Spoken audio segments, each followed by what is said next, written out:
त्वायि महानुभावान् त्वायि महानुभावान् गुरुनः त्वायि महान् भवान्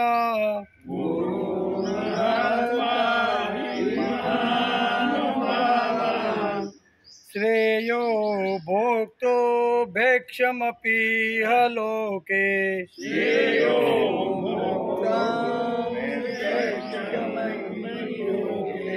श्रेयो भोक्तो भेक्षमपि लोके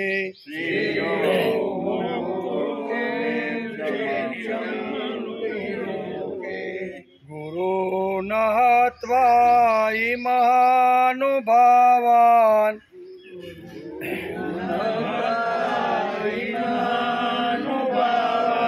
श्रेयो भोक्तुं भक्षपीह लोके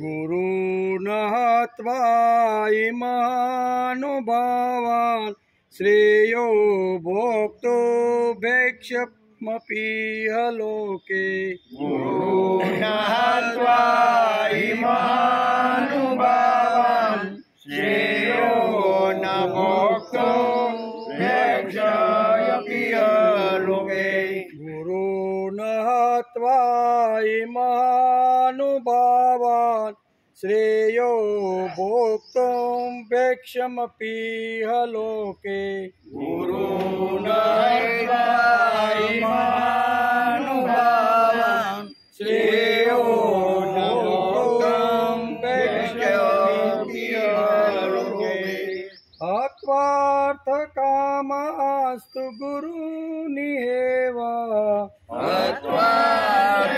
अत्वार्थकामास्तु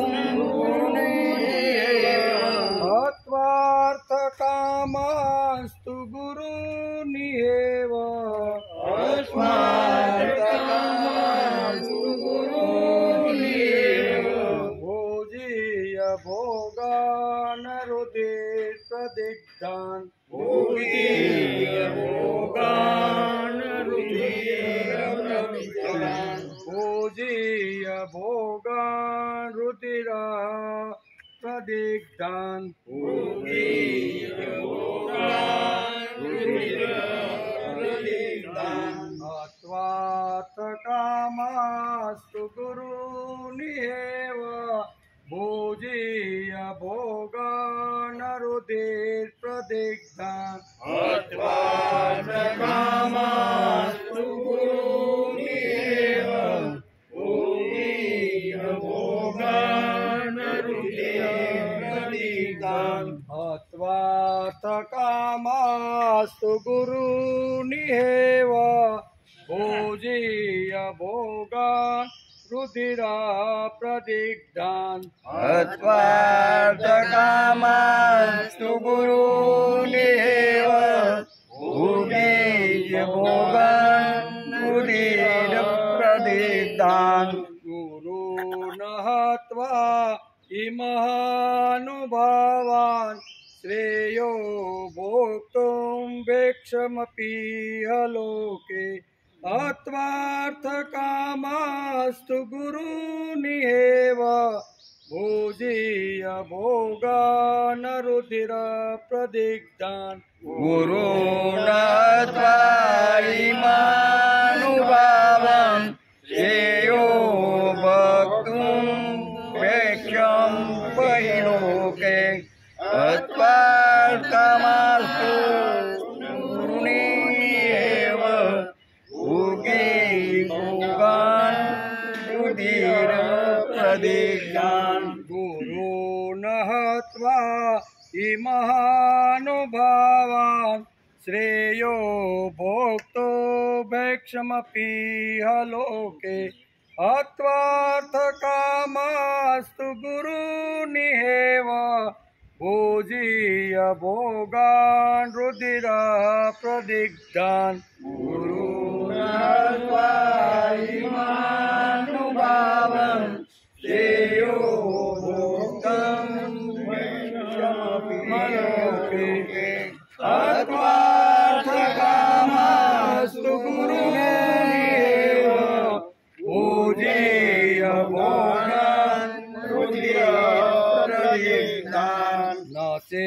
चेतदिद्मा कतरन्नो गरीयो न चेतदिद्मा कतरङ्गरीयो न चेतदिद्मा कतरन्नो गरीयो न चेतदिद्मा कतरन्नो गरीयो यद्याजयेम यदिवानो जयेयु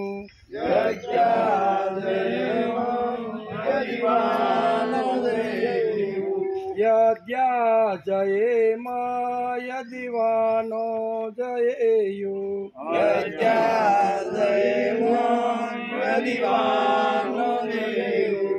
न चेत्मदिद्मा कतरन्नो गरीयो यद्याजयेम यदिवानो जयेयु कतरन्नो गरीयो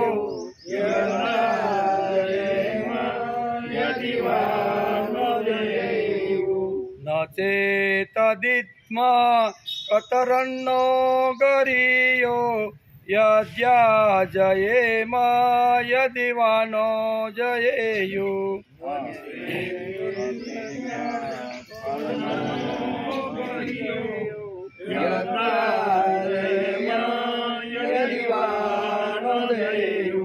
यानेव हत्वा न जीविषामा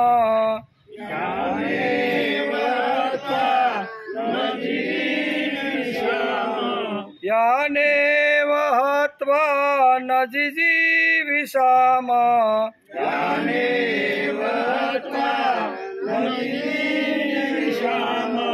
स्नेहवस्थिता प्रमुखे धार्तराष्ट्रा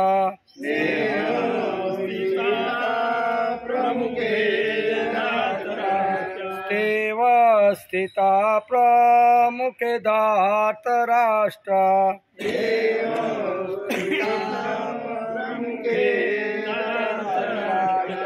यानेव हत्वा न जिजीविषामा स्नेहवस्थिता प्रमुखे धार्तराष्ट्रा यानेव हत्वा न जीविषामा स्नेहवस्थिता प्रमुखे धार्तराष्ट्रा यानेव हत्वा न जिजीविषामा स्नेहवस्थिता प्रमुखे धार्तराष्ट्रा यानेव हत्वा न जीविषामा स्नेहवस्थिता प्रमुखे धार्तराष्ट्रा न चेददिद्मा कतरन्नो गरीयो यद्याजयेम यदिवानो जयेयु यानेव हत्वा न जिजीविषामा स्नेहवस्थिता प्रमुखे धार्तराष्ट्रा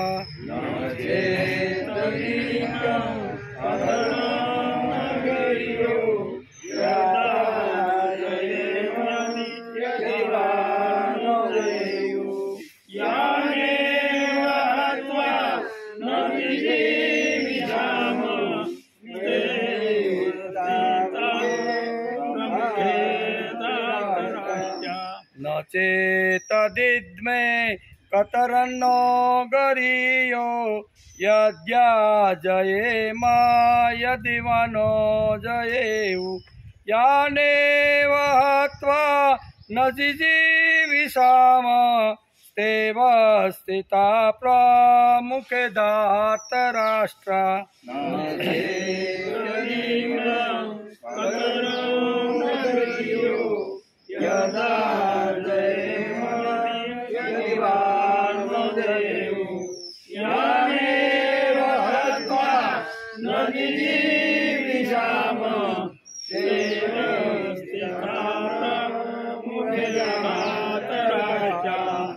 बेनु આપણે હારે 5 અને 6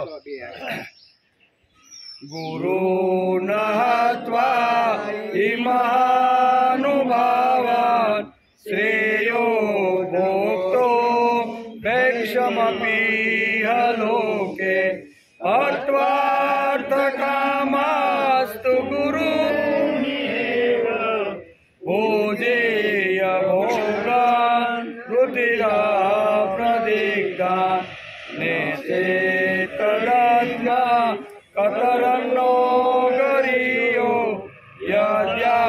જય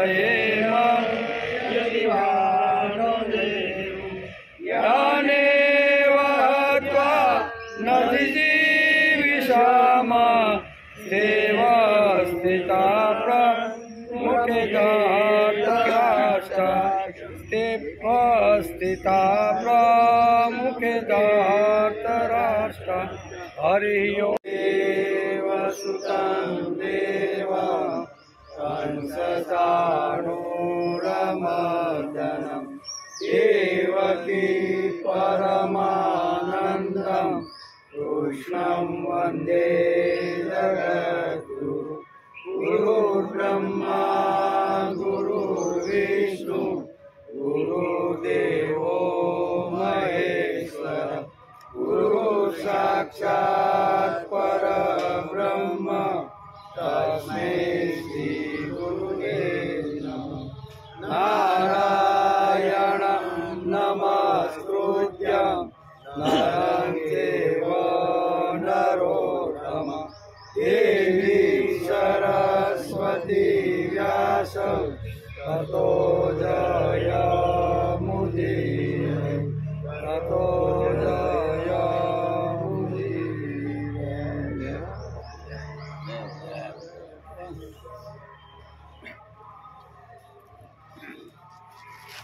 अर्जुन उवाच कथं भीष्ममहं संख्ये द्रोणं च मधुसूदन इषुभिः प्रतियोत्स्यामि पूजार्हा वरिसूदन गुरुन् हत्वा महानुभावान् श्रेयो भोक्तुं प्रेक्षमपीह लोके हत्वार्थकामास्तु गुरुनिहेव भोगानरुधिरपरितथान.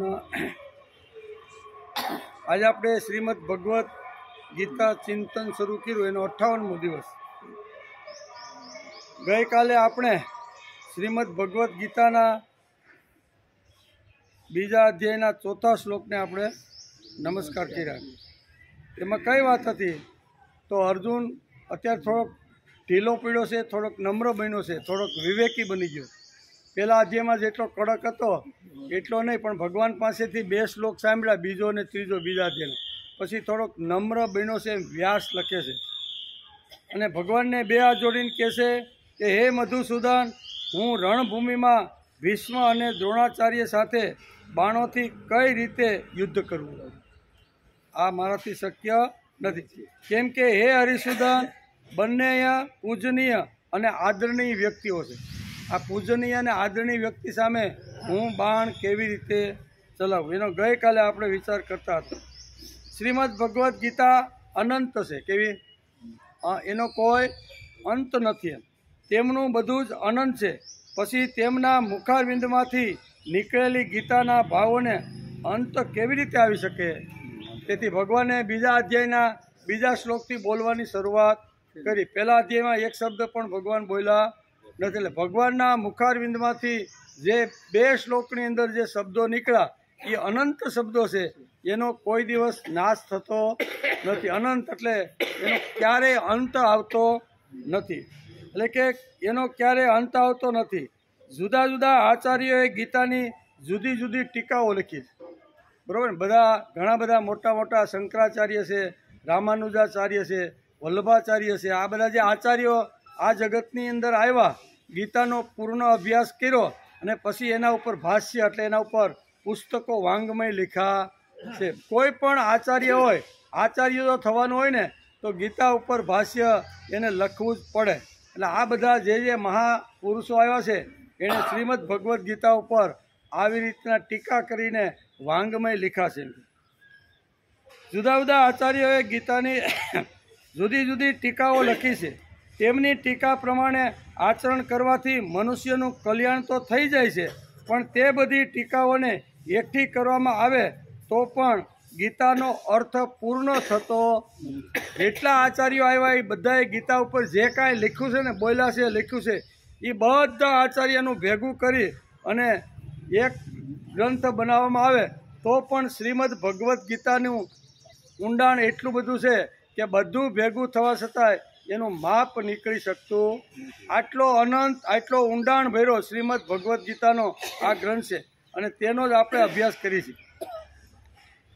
કેમ કોઈ કૂવામાંથી સેંકડો વર્ષ સુધી અસંખ્ય લોકો જલ લીધા કરે તો પણ તે કૂવાનું જલ યથાવત જ રહે છે.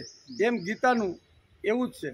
ગીતામાંથી ગમે તેટલું ખેંચો ને, ડોલ ભરીને પાણી જેમ કૂવામાંથી ખેંચી પણ એમાં જેમ ઓછું થતું નથી. એવી રીતે શ્રીમદ ભગવદ્ ગીતાના ભંડારમાંથી ગમે તેટલા રત્નો કાઢી અને એનો અભ્યાસ કરવા માટે બેસો ને તો પણ એ રત્નો તિજોરીમાંથી ખલાસ થતા નથી. આટલું ગીતાનું મહત્ત્વ આપણી ભારતીય સંસ્કૃતિની અંદર છે. તેમાં અસંખ્ય ટીકાઓ લખવા છતાં પણ ગીતા યથાવત રહે છે. તેથી ગીતા અનંત છે, અર્થાત તેના ભાવોનો અંત આવતો જ.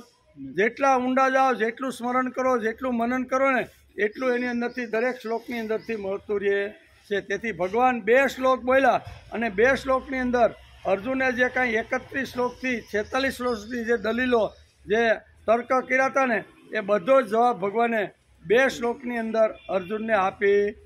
અર્જુન સમજી ગયો, તેજીને ટકોરો બરોબર સમજી ગયો અને પછી થોડોક વેદવ્યાસ લખે છે અર્જુન થોડોક ઢીલો થયો, થોડોક નમ્ર થયો, થોડોક વિવેકી થયો અને અંદરની જે મનની જે વાત હતી ને એ એણે બહાર કાઢી.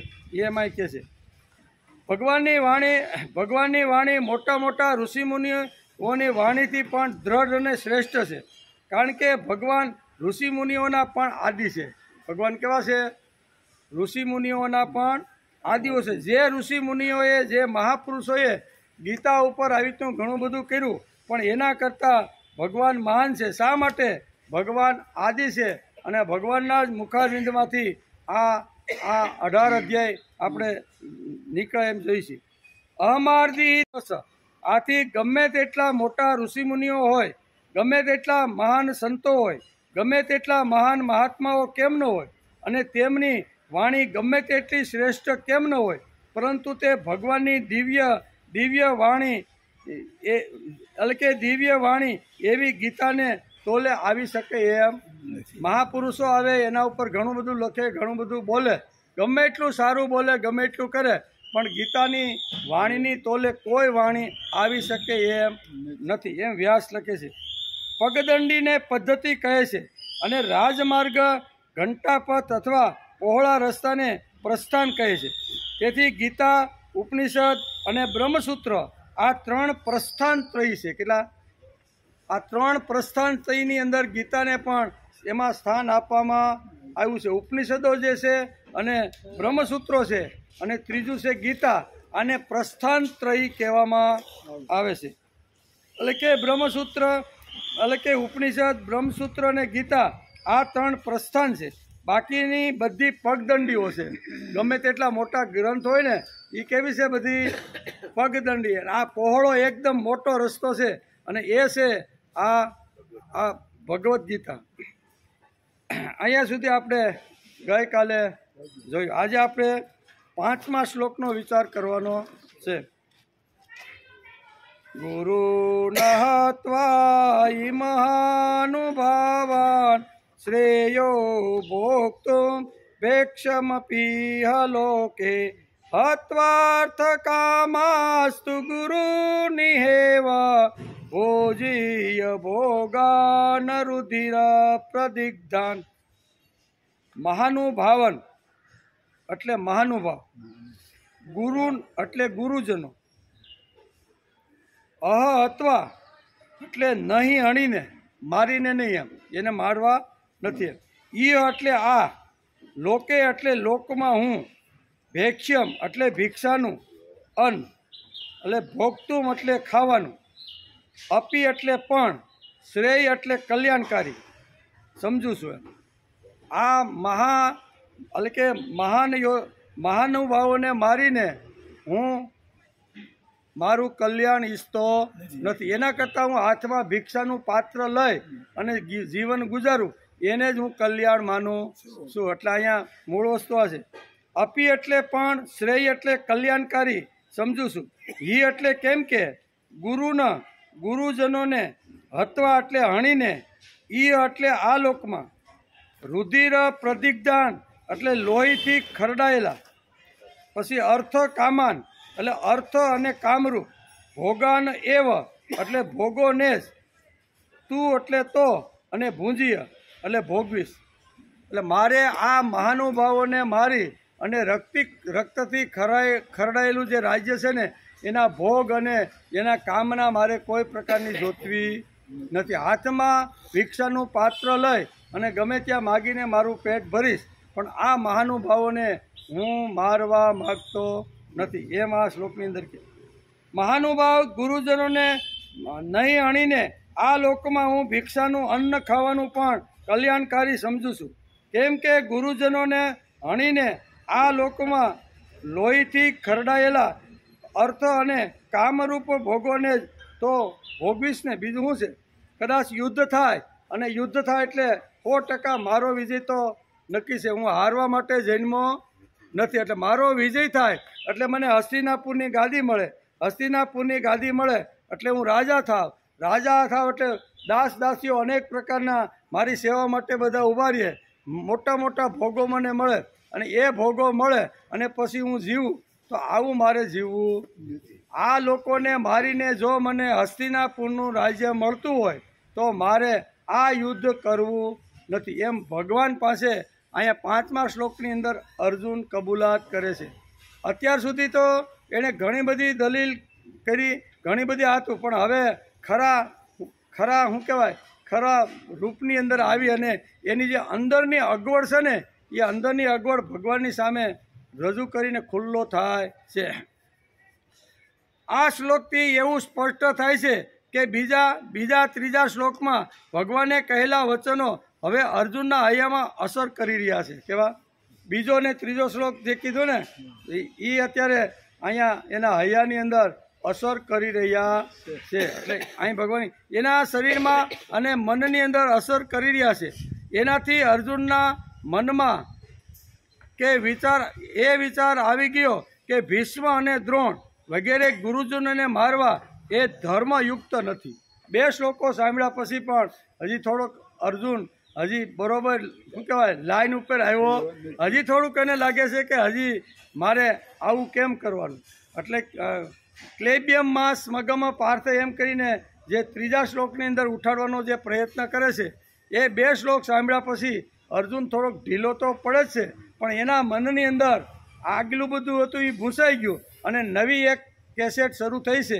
અને એ કેસેટ એટલે ગુરુ અને પિતામાં ભીષ્મ. આવા મહાન યોદ્ધાઓને હું કેવી રીતે મારી શકું? એના મનની અંદર આ બધું છે. ભીષ્મ દ્રોણ વગેરે ગુરુજનોને મારવા એ ધર્મયુક્ત યુદ્ધ નથી. એવું જાણવા છતાં પણ ભગવાન મને કોઈ પણ સંદેહ વગર યુદ્ધને માટે આજ્ઞા આપી રહ્યા છે. તો મારી સમજમાં જ કંઈ ને કંઈ ભૂલ હશે.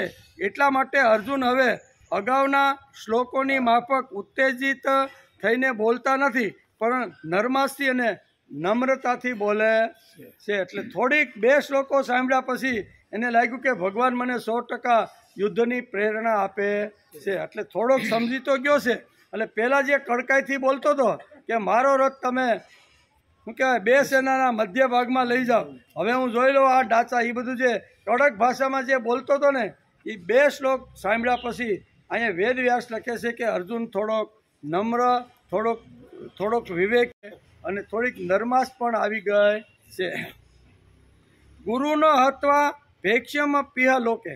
આ લીટીની અંદર વ્યાસ લખે છે અને અહીંયા અર્જુન ભગવાનને કહે છે. હવે અર્જુન પોતાના પક્ષને નજર સામે રાખીને કહે છે કે જો હું ભીષ્મ દ્રોણ વગેરે પૂજ્યજનોની સાથે યુદ્ધ નહીં કરું તો દુર્યોધન પણ એકલો મારી સાથે યુદ્ધ નહીં કરે. હું જો યુદ્ધ નહીં કરું તો સામે 11 અક્ષરની સેના લઈને દુર્યોધન આવ્યો છે એ પણ યુદ્ધ નહીં કરે. આ રીતે યુદ્ધ ન થવાથી મને રાજ્ય નહીં મળે, જેથી મારે દુઃખ ભોગવવું પડશે. મારો જીવન નિર્વાહ પણ મુશ્કેલીમાં મુકાઈ જશે. તે એટલે સુધી કે ક્ષત્રિયોને માટે તે ભિક્ષાવૃત્તિનો નિષેધ છે. તેનો પણ જીવન નિર્વાહ માટે સ્વીકાર કરવો પડશે એમ. પરંતુ ગુરુજનોને મારવા કરતાં હું એક કષ્ટદાયી ભિક્ષાવૃત્તિને પણ સ્વીકારવાનું શ્રેષ્ઠ માનું છું. આવા લોકોને મારી અને રક્તથી ખરડાયેલી હસ્તિનાપુરની ગાદી ઉપર બેસી અને હું જે ભોગવું બરાબર ને એના કરતાં હાથમાં ભિક્ષાનું પાત્ર લઈ અને સમાજમાંથી 2-5 જગ્યાએ ભિક્ષાનદેહી કરીને હું ખાઈ લઈશ તો એમાં મારું શ્રેય, એમાં મારું કલ્યાણ વધારે છે. બહુ સ્પષ્ટ અહીંયા જે અંદરની વાત અર્જુનની જે હતી ને એ અહીંયા 5મા શ્લોકની અંદર અહીંયા ભગવાનની સામે પોતાનું હૃદય ખોલી અને ભગવાનને બહુ સ્પષ્ટતાથી કહેશે કે મારે યુદ્ધ શા માટે નથી કરવું, એનું મુખ્ય કારણ આ છે. બરાબર, આમાં તો બધું શું કહે, સનાતન ધર્મ ખલાસ થાય, સ્વધર્મ ખલાસ થાય, કુળ ધર્મ ખલાસ થાય, એ તો બધું હતું જ, એ તો મારા મનની અંદર કાંઈ એવી રીતની. પણ હવે અહીંયા અર્જુન પોતે જ ભગવાનને આવી રીતના કહેશે કે ખરી વાત તો મારી આ છે, નહીં લડવા પાછળનું કારણ તમે મધ્ય ભાગની અંદર રથ લાવ્યા અને રથ બીજે ક્યાંય નહીં રાખતા, અહીંયા દ્રોણાચાર્ય અને ભીષ્મની સામે ઊભો રાખી દીધો. એટલે આ મહાનુભાવોને હું કેવી રીતે મારી અને હસ્તિનાપુરની ગાદી ભોગું. અહીંયા અર્જુન કહેશે કે કદાચ હું યુદ્ધ કરવા માટે પ્રેરાઈને યુદ્ધ નહીં કરું, પણ સામેના જે દુર્યોધન છે એ પણ હું યુદ્ધ નહીં કરું, એટલે એ પણ યુદ્ધ કરવાનો નથી. અને બે યુદ્ધ ન કરે એટલે હવની ઘેરે જવાનું છે, એક હસ્તિનાપુર જાય અને મારે જીવવાનું તો છે જ, મારો નિર્વાહ તો કરવાનો છે. અને નિર્વાહ કરવા માટે હું શું કરીશ તો કે હાથમાં ભિક્ષાનું પાત્ર લઈ અને 5 જગ્યાએ માંગી અને ભિક્ષાવૃત્તિથી જીવન કરીશ. હું ક્ષત્રિયનો બચ્ચો હોવા છતાં મારે આ ન કરવું જોઈએ, પણ છતાંય આવા મહાત્માને ન મારવા માટે આટલું જો કરવું પડતું હોય છે ને તો એ હું કરવા માટે તૈયાર. મહાત્માને માર્યા વગર પણ મારી આબરૂ, મારું ક્ષત્રિયપણું જો નાશ થવાનું હશે તો હું નાશ થવા દઈશ, પણ હું આવા મહાત્માઓને હું મારવાનો નથી. જેણે મને શસ્ત્ર અને શાસ્ત્ર બંને પ્રકારની વિદ્યા શીખવાડી છે, જેણે ખોળામાં બેસીને મને નાનાનો મોટો કર્યો છે, આ બધું અર્જુનને પોતાનું બાળપણ અને પોતાને વિદ્યા આપનાર ગુરુ અને ખોળામાં બેસાડીને ભીષ્મે જે પાલન પોષણ કર્યું છે એ બધું અત્યારે અર્જુનને યાદ આવી રહ્યું છે. એમાં આ શ્લોકની અંદર કીધું. પછી આગળ કહે છે કે ક્ષત્રિયોને માટે જ ભિક્ષાવૃત્તિનો નિષેધ છે, તો પણ જીવન નિર્વાહને માટે હું એનો સ્વીકાર કરવા તૈયાર. કારણ કે ક્ષત્રિય કોઈ દી મરે પણ કોઈની પાસે માગે નહીં, કોઈની પાસે લાંબો હાથ ન કરે, એવી અમારે કુળ પરંપરા છે. પણ જો આને માર્યા વગર પણ જો મારે જીવવાનું હોય ને તો આ કરવા માટે પણ હું તૈયાર. આટલો અર્જુન અહીંયા નીચે ઉતરી અને ભગવાનને આ વાત કહે છે. માટે સ્વીકાર કરવો પડશે તો હું કરીશ, પરંતુ ગુરુજનોને મારવા કરતાં હું કષ્ટદાયી ભિક્ષાવૃત્તિને પણ સ્વીકારવાનું શ્રેષ્ઠ માનું છે. અહીં શ્રેય શબ્દ વાપરો ને, શ્રેય એટલે કલ્યાણ, શ્રેષ્ઠ શબ્દ અહીંયા શ્રેષ્ઠ માનું છું. ઇહ લોકે કહેવાનું તાત્પર્ય એ છે કે જોકે ભિક્ષા માગીને ખાવાથી આ સંસારમાં મારું અપમાન અને તિરસ્કાર થશે, લોકો મારી નિંદા કરશે, તો પણ ગુરુજનોને મારવા કરતાં ભિક્ષા અને નિંદા સહન કરવા માટે હું તૈયાર. શું કીધું? કારણ કે ક્ષત્રિયનો બચ્ચો જ્યારે માગવા માટે જાય ને ત્યારે લોકો એની નિંદા કરે એની નિંદા કરે, નિષેધ કરે, પણ છતાંય જો એ કરવું પડશે તો એ કરવા માટે હું તૈયાર છું. પણ ગુરુજનો જે સામે આવ્યા છે, મહાનુભાવો જે સામે આવ્યા છે ને, એ મહાનુભાવો સામે હું મારું હથિયાર ઉપાડવાનો નથી. આમ એક વાત કહે છે. બીજું કહે છે અપી એટલે કહેવાનું તાત્પર્ય એ છે કે મારા માટે ગુરુજનોને મારવાનો પણ નિષેધ છે અને ભિક્ષા માગવાનો પણ નિષેધ છે. બે નિષેધ છે. કારણ કે એકવાર ગુરુ આવ્યા અને ગુરુને મારવા માટે શાસ્ત્રકારોએ નિષેધ શબ્દ વાપર્યો છે. અને બીજું, ક્ષત્રિય કોઈ દી માંગીને ખાવાનું નહીં. તસ્યમ પૃથ્વીમ સર્વામ વિતસ્ય પૂર્ણસ્યાત. પાટું મારીને રોટલો પેદા કરીશ, પણ કોઈની દાઢીમાં હાથ નાખી અને ભિક્ષાનું પાત્ર લઈ અને ઘરે ઘરે માગીશ નહીં. આવી બે વાતો અહીંયા વેદવ્યાસ લખે છે અને અર્જુનના મનની અંદર પણ આ બે વાત આવીને અત્યારે ઊભી રહી ગઈ છે. એટલે કે તાત્પર્ય કે ગુરુજનોને મારવાનો પણ નિષેધ છે અને ભિક્ષા માગવાનો પણ નિષેધ છે, પરંતુ એ બે પૈકી પણ ગુરુજનોને મારવામાં મને વધારે નિષેધ જણાય છે, તેથી હું એને મારીશ નહીં. ભિક્ષાને વધારે પ્રથમ નંબર 2 વાતો સામે આવશે, કાં તો કોઈ ગુરુને મારી અને રાજ્ય ભોગવો, અને કાં તો તમે ભિક્ષા દેહી કરીને સમાજમાં ફરો. આ 2 વાતો હલકી જ છે. ગુરુને મારવા એ પણ હલકાપણું છે, અને ક્ષત્રિયના નાતે ભિક્ષા માગવી એ પણ હલકાપણું. આ 2 વાતો એક સાથે જો મારી સાથે આવશે તો હું ભિક્ષાને પ્રથમ પસંદ કરીશ, પણ ગુરુજન ઉપર હું મારું હથિયાર ચલાવીશ નહીં. પછી કહે છે હત્વાર્થ કામાંસ્તુ રુધિર પ્રતિજ્ઞાન. હવે ભગવાનના વચનો તરફ દ્રષ્ટિ કરતા અર્જુન કહે છે કે જો હું આપણી આજ્ઞા અનુસાર યુદ્ધ કરું તો યુદ્ધમાં ગુરુજનોની હત્યાના પરિણામ રૂપે હું એમના લોહીથી ખરડાયેલા અને જેમાં ધન વગેરેની કામના જ મુખ્ય છે એવા ભોગો જ ભોગવીશ. મને ભોગો જ તો મળશે, એ ભોગો મળવાથી મુક્તિ થોડી જ થશે કે ભોગો મળે એટલે અત્યારે મૂળ જે પ્રશ્ન છે ને એ લાઈન ઉપર આવી ગયો છે કે મને મુક્તિ મળે ને એવું કલ્યાણકારી કોઈ માર્ગ તમારી પાસે હોય તો એ માર્ગ મને બતાવો. અહીં તો યુદ્ધ થાય એટલે પાંડવો 100% જીતવાના, પાંડવો 100% જીતે એટલે બંને રાજધાની એના કબજામાં આવે, બંનેમાં રાજા બને, નોકરો સાકરો ભોગો બધું જ મળે, પણ એનાથી મને મુક્તિ થોડી મળે. ભોગ ભોગવીને એકવાર તો 20-25 વર્ષ કદાચ રાજગાદી ઉપર બેસું હસ્તિનાપુરની, બરાબર, અને પછી મારું મૃત્યુ થાય છે તો કાંઈ ભોગો મને મુક્તિ આપી શકવાના નથી. અહીંયા અર્જુન અત્યારે પોતાનું હૃદય ખોલી અને ભગવાનને કહે છે કે ભગવાન ભોગો મને કોઈ દિવસ મુક્તિ આપવાના નથી. એમ કે ભોગો મુક્તિ આપવાના નથી. ભોગો જ મળશે, એ ભોગો મળવાથી મુક્તિ થોડી જ થશે, શાંતિ થોડી જ મળવાની છે. આ ભોગો મળ્યા પછી શાંતિ મળવાની નથી. શાંતિ તો અંદરથી હોય, ભોગ હોય કે ન હોય, પણ માણસનું અંતઃકરણ જો વિશુદ્ધ અને પવિત્ર હોય ને તો કંઈ પણ ભોગો ન હોવા છતાં 100% માણસને શાંતિ મળે છે. એવું અર્જુનનું અહીં કહેવાનું છે કે આ ભોગો મને શાંતિ આપવાના નથી, આ વૈભવ મને શાંતિ આપવાનો નથી. આ દાસીઓ એ કદાચ 5-25 વર્ષ મારી સેવા સાકરી કરશે, મને સારું ખવડાવી પીવડાવીને બધું કરશે, પણ અંતે જ્યારે હું મૃત્યુ પામીશ ત્યારે આ મને કોઈ શાંતિ આપવાનો નથી. બહુ જે અંદરની જે વાત હતી ને એ અંદરની વાત અત્યારે અર્જુન આંખ પણ ગયા. અહીં એ પ્રશ્ન થઈ શકે છે કે ભીષ્મ, દ્રોણ વગેરે ગુરુજનો ધન દ્વારા જ કૌરવો સાથે બંધાયેલા હતા, એટલે અહીં અર્થ કામાન પદને ગુરુના પદનું વિશેષણ આપવામાં આવ્યું છે. એવો જવાબ છે કે અહીં કામનાવાળા ગુરુજનો એવો અર્થ યોગ્ય નથી. કારણ કે પિતામહ ભીષ્મ અને આચાર્ય દ્રોણ વગેરે ગુરુજનો ધનની કામના વાળા ન હતા. તેઓ તો દુર્યોધનના વૃત્તિ ભોગી હતા, એટલે દુર્યોધનનું અન્ન ખાધું હતું, એટલે યુદ્ધને સમયે દુર્યોધનને સાથ નહીં છોડવાનું કર્તવ્ય માનીને જ તેઓ કૌરવ પક્ષની અંદર આવીને ઊભા રહ્યા. અર્જુન ચોખવટ કરે છે, પિતામહ ભીષ્મ એ મારા પણ આવી રીતના મારા દાદા છે, બરાબર ને? તો જેમ કૌરવોના દાદા છે એ મારા પણ દાદા છે, પણ છતાંય અહીંયા કૌરવ પક્ષની અંદર યુદ્ધ કરવા માટે આ 2 મહાનુભાવો શા માટે આવ્યા હતા? તો કે દ્રોણાચાર્યએ હસ્તિનાપુરની એણે સ્વીકારી લીધું હતું કે ભાઈ રાજા જ મને સંભાળે, એટલે રાજા એને ઘણી બધી સગવડતા આપતા.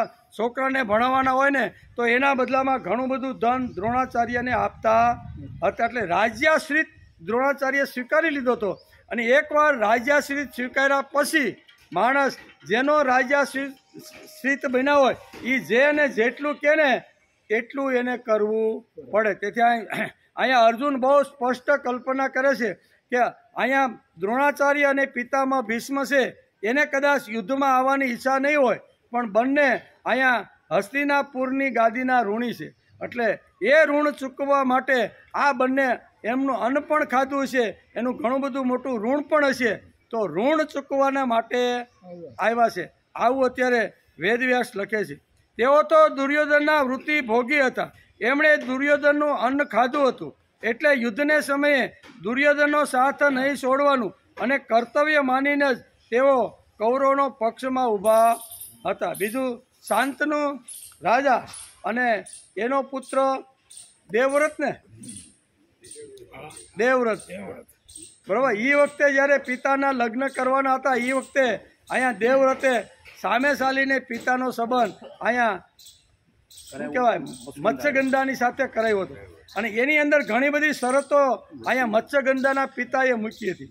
અને એમાં એક ઘણી બધી છે, આપણે આગળ જોઈ બધી, પણ એમાં એક શરત એ હતી કે માનો કે તમારો પુત્ર, તમે અત્યારે ભીષણ પ્રતિજ્ઞા કરો છો, દેવવ્રતને કહે છે, યુવાન જ્યારે એના પિતાને માગણી લઈને જ્યારે મત્સ્યગંધા પાસે જાય છે ત્યારે એના પિતા કહે છે કે માનો કે તમે અત્યારે એમ કહો છો કે હું આજીવન બ્રહ્મચારી રહીશ, હું લગ્ન કરીશ નહીં, અને લગ્ન કરું તો પછી મારી આવનાર પેઢી આવી રીતની હસ્તિનાપુરની માગણી કરે ને, તો કે હાલો હું એ પ્રતિજ્ઞા કરું છું કે હું લગ્ન તો કરવાનો નહીં, આજીવન બ્રહ્મચારી રહીશ, પણ હસ્તિનાપુરની ગાદી ઉપર જે રાજાઓ આવશે ને એ હસ્તિનાપુરની ગાદીના રાજાનું રક્ષણ હું કરીશ. એક પ્રતિજ્ઞા આવી હતી. હા, ગાદી હસ્તિનાપુરને આ રક્ષણ. બીજી શરત આ મત્સ્યગંધાના પિતા એ મૂકે છે કે માનો કે કોઈ રાજા ત્યાં આવ્યો હોય, બરાબર, રાજા આવ્યો અને તમે કદાચ તમારો દીકરો ન હોય પણ તમે કોઈના દ્વારા એ રાજા જે આવે એને પાછળથી કોઈના દ્વારા તમે મારા દીકરાને ઉથલાવી અને ગાદી જો હસ્તક કરવા માગો તો પછી અમારે તો એમ જ રહેવાનું ને. એટલે એ બીજી પ્રતિજ્ઞા કરે છે કે આ તમારો દીકરો જે વખતે ગાદી ઉપર આવશે અને એની સંપૂર્ણ જવાબદારી રક્ષણ કરવાની મારી છે. આવી પ્રતિજ્ઞાઓ લીધી હતી. એટલે અહીંયા એ વાત કરે છે કે પિતામહ ભીષ્મની પ્રતિજ્ઞા, અને પિતામહ ભીષ્મ હસ્તિનાપુરના ગાદીના રક્ષક હતા. એટલે એને ઊંચી આંચ ન આવે એવી પ્રતિજ્ઞા એણે યુવાનીમાં લીધી હતી. એટલે અહીંયા અર્જુન કહે છે કે આ બંને મહાનુભાવો જે છે ને એ તો આવી રીતના યુદ્ધની અંદર આવીને ઊભા રહ્યા છે. એટલે કે એવો આવીને ઊભા રહ્યા છે અને પોતાનું કર્તવ્ય માનીને તેઓ કૌરવના પક્ષમાં અત્યારે ઊભા છે. એનું પોતાનું કર્તવ્ય છે કે આવા સમયે અમારે હસ્તિનાપુર તરફ રહી અને હસ્તિનાપુરની ગાદીનું રક્ષણ કરવું જોઈએ. બીજી વાત, અર્જુને ભીષ્મ, દ્રોણ વગેરે માટે મહાનુભાવ પદનો ઉપયોગ કર્યો છે. વાપરો મહાનુભાવ આવો શબ્દ અત્યારે અહીંયા વ્યાસે લખ્યો છે. ગુરુન હત્વા ઈ મહાનુભાવાન, આ શબ્દ અહીંયા વ્યાસે લખ્યો છે અને અર્જુનના મોઢામાંથી મહાનુભાવાન આવો શબ્દ નીકળે છે. એટલે એવા શ્રેષ્ઠ ભાવવાળાઓને ધનની કામના વાળા કેવી રીતે કહી શકાય? આને કોઈ ધનની કે કોઈ કામ, તો તેથી એને મહાનુભાવ શબ્દ અહીંયા વાપર્યો છે. એટલે કે ભાવનાવાળાને ધનની કામનાવાળા કેવી રીતે કહી શકાય? તાત્પર્ય એ છે કે જેઓ મહાનુભાવો છે, જેઓ અર્થની કામનાવાળા હોઈ શકતા નથી, અને જેઓ અર્થની કામનાવાળા છે તેવા મહાનુભાવો થઈ શકતા. અર્થની કામના જેણે રાખી હોય એ કોઈથી મહાનુભાવ થઈ શકે નહીં. એક શબ્દ કે જેઓ અર્થની કામનાવાળા છે તેઓ મહાનુભાવ થઈ શકે નહીં.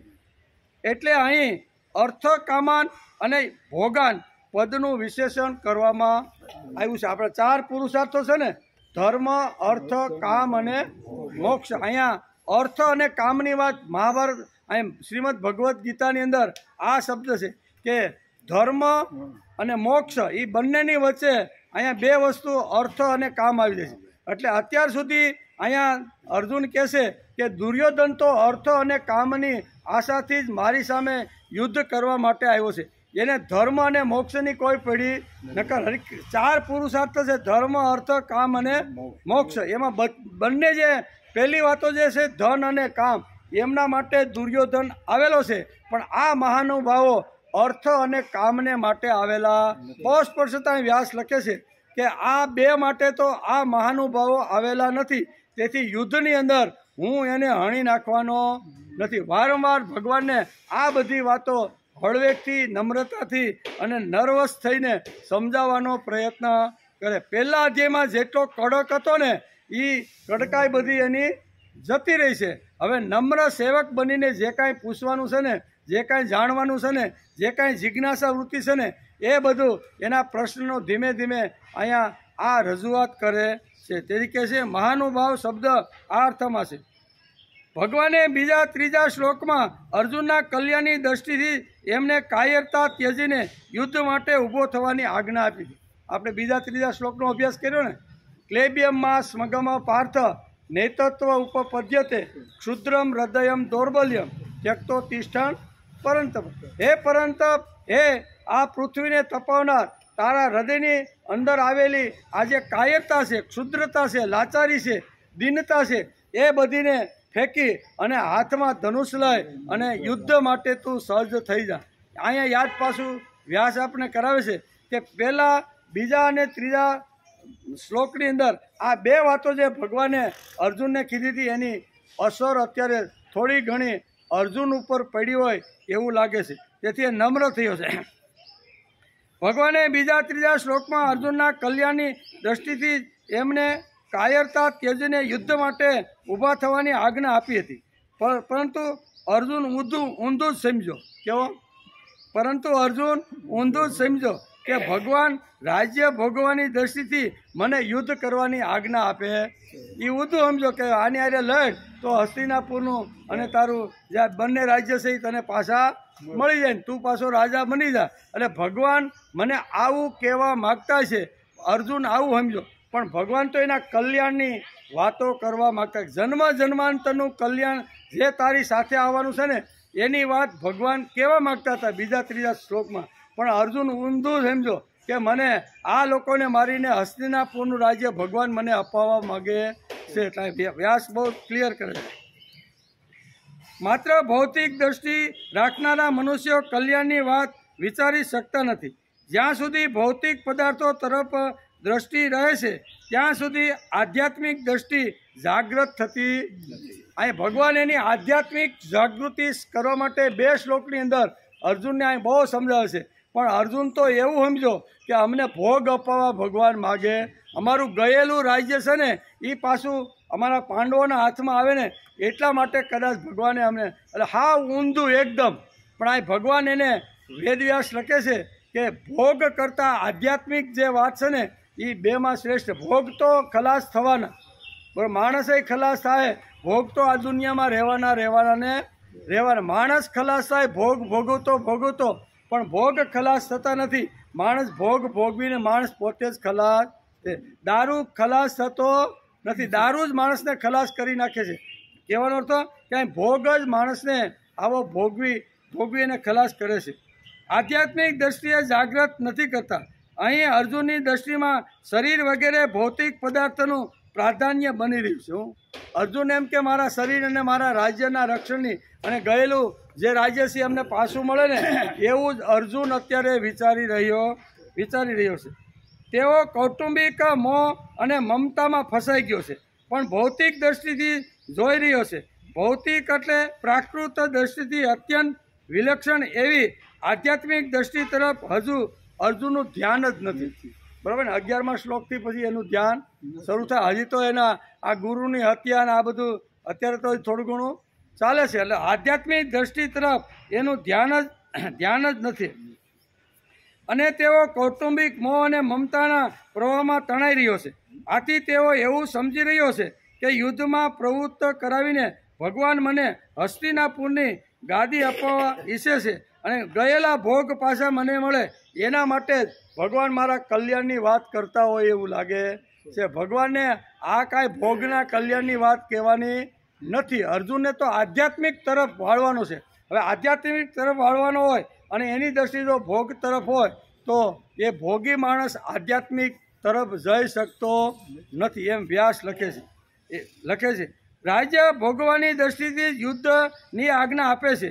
પહેલાં તો અર્જુનનો યુદ્ધ નહીં કરવાનો એક પક્ષ હતો જેથી તેઓ ધનુષ્ય બાણ છોડીને અને શોકમગ્ન થઈને રથના મધ્યમાં ભાગમાં બેસી ગયા હતા. પરંતુ યુદ્ધ કરવાની તરફેણ તો ભગવાનના કહેવાથી જ થઈ છે.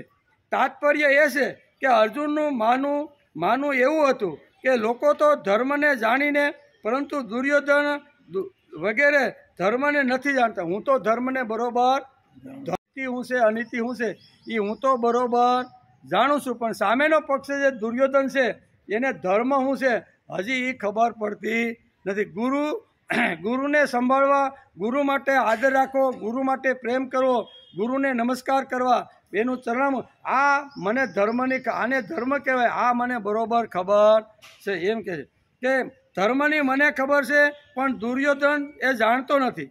તેથી તેઓ ધન અને રાજ્યના લોભથી યુદ્ધ કરવાને માટે તૈયાર થઈને અમારી સામે 11 અક્ષોની સેના લઈને ઊભા છે.